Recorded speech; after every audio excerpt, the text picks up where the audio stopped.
TCS provision under GST. Similar to TDS, TCS भी GST के under covered है, but latest to latest की अगर बात करें तो TCS तीन तरह के TCS आज के दिन अवेलेबल हैं। एक TCS that is related to GST, जहां पे ई कॉमर्स ऑपरेटर की अगर आप सर्विस लेते हो और ई कॉमर्स ऑपरेटर के थ्रू आप कोई प्रोडक्ट सेल करते हो, तो ऐसे केसेस में Amazon, फ्लिपकार्ट, ये सारे के सारे जो सप्लायर है, सर्विस प्रोवाइडर है, वो आपसे डेफिनेटली TCS भी कलेक्ट करेंगे। दूसरा होता है नॉर्मल इनकम टैक्स का TCS, जैसे कि आप कोई अल्कोहल, कोई बुलियंस, ज्वेलरी, ये जो नॉर्मल प्रोडक्ट है जो डिफाइंड है ऑलरेडी TCS की कैटेगरी में, और उस प्रोडक्ट को अगर आप सेल करते हो तो आपको GST के साथ साथ TCS भी कलेक्ट करना होता है। तीसरा जो है TCS collection under normal cases. तो TCS collection under normal cases यानी कि ये वो हो गया, ये ऑन कलेक्शन, ये नॉर्मल केसेस जो हमने बात की अभी, ज्वेलरी, बुलियन ज्वेलरी, तेंदुल लीव, ये जो सारी प्रोडक्ट कैटेगरी डिफाइंड है। ये जो अभी रिसेंटली लॉन्च हुआ है कलेक्शन बेसिस TCS, ये जो लॉन्च हुआ है that is applicable from 1 October 2020। During the year अगर किसी पार्टी से पूरे साल में 50 लाख रुपए से ऊपर यानी कि 50 लाख के ऊपर पैसा रिसीव होता है, वेदर इट इज एडवांस और whether it is against any supply of goods और सर्विस, तो इन दैट केस आपको TCS गवर्नमेंट को पे करना होगा, दैट इज रेट ऑफ 1% के साथ।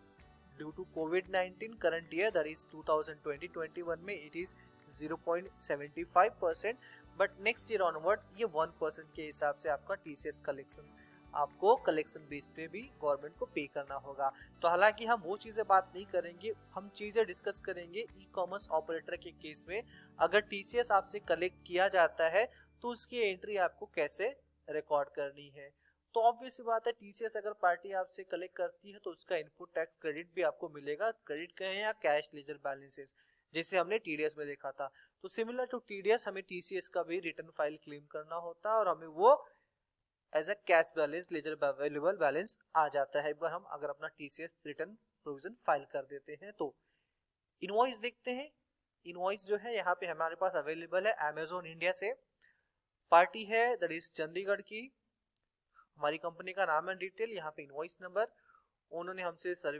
सर्विस दी है 50,000 के ऊपर, जिसके ऊपर GST भी चार्ज किया है, साथ में GST, और यहाँ पे TDS को स्ट्राइक आउट किया है, एक्चुअली में यहाँ पे TCS होगा, तो TCS अंडर GST उन्होंने हमसे 1000 रुपीज के तौर पे यहाँ पे अमाउंट भी कलेक्ट किया हुआ है, यानी कि 2% के रेट के हिसाब से TCS भी यहाँ पे चार्ज किया हुआ है। तो ये एंट्री रिकॉर्ड कैसे करेंगे, तो चलिए ये एंट्री हम टैली में रिकॉर्ड करते हैं।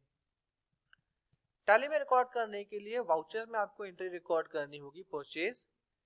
सप्लायर का इनवॉइस नंबर, Amazon इंडिया,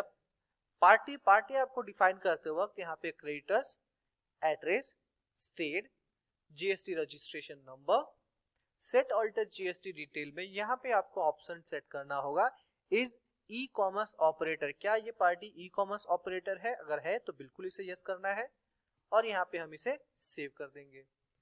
अब बात आता है यहाँ पे आपने जो सर्विस ली है, सर्विस चार्जेस, मान लीजिए आपने एज ए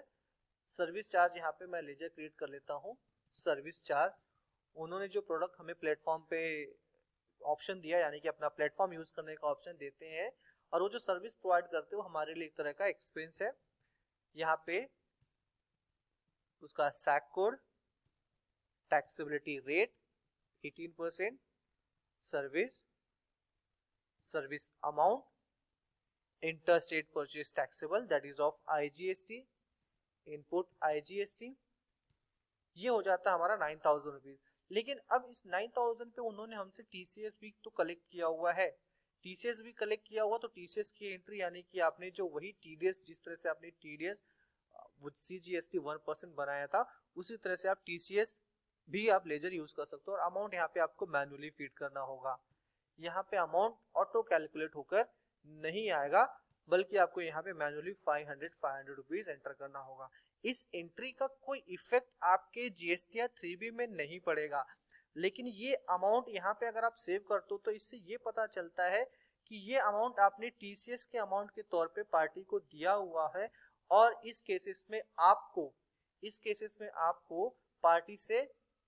500 का जो टीसीएस आपने पे किया उसका सर्टिफिकेट मिलेगा और सर्टिफिकेट मिलने के बाद आप पोर्टल पे जाके उस एंट्री को वेरीफाई कर सकते हो और उसके बाद रिटर्न फाइलिंग करने के बाद ये 500 आपके कैश वॉलेट लेजर में आ जाता है, यानी कि ई कैश लेजर जो पोर्टल पे अवेलेबल रहेगा वहां पे ये अमाउंट क्या हो जाएगा, रिफ्लेक्ट हो जाएगा। आप चाहो तो इस पैसे का यूटिलाइज लायबिलिटी को पे करने के लिए कर सकते हो या फिर अगर आप चाहो तो इस पैसे को आप अपने बैंक अकाउंट में विड्रॉ भी कर सकते हो।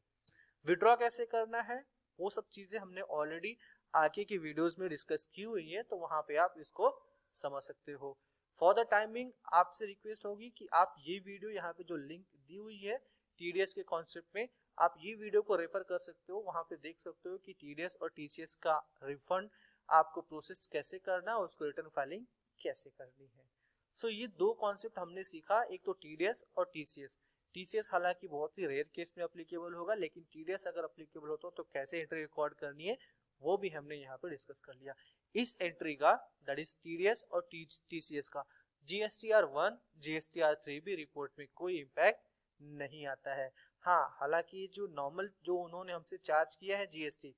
ये 9,000 रुपीज का जो जीएसटी चार्ज किया ये तो नॉर्मल आईटीसी हम इसको ले सकते हैं। ये नॉर्मल जिस तरह से काम करता है ये उसी तरह से काम करता है।